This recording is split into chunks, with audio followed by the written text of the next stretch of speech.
अस्सलाम वालेकुम व्यूअर्स, मैं जवाद अहमद ऐं तुसां ॾेखंदो पिया मुंहिंजे यूट्यूब चैनल जेडी सिंधी।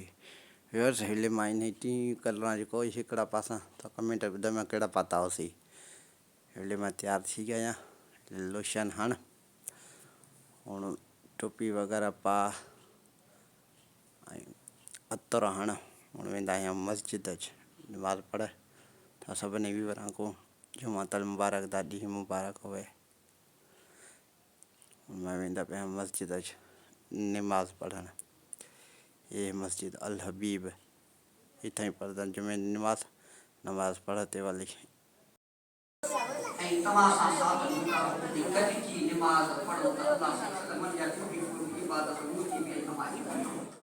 बोले आया हीअं मैक्स बचत इतो घिंदा आहियां घर दे भाॼी भाॼी इथों सुठी हूंदी अपनी मर्ज़ी ते चाह ऐं ॿाहिरूं 50-60 रुपए किलो आलू इथां 22 रुपए किलो ऐं हर सब्ज़ी माण्हू अपनी मर्ज़ी ते चावे। ॿाहिरि जेको दुकानदार होसी ख़राब शराब लॻा ॾींदा, इथां माण्हू चेक कर अपने हथ लाइ साफ़ सुठी चावे सब्ज़ी।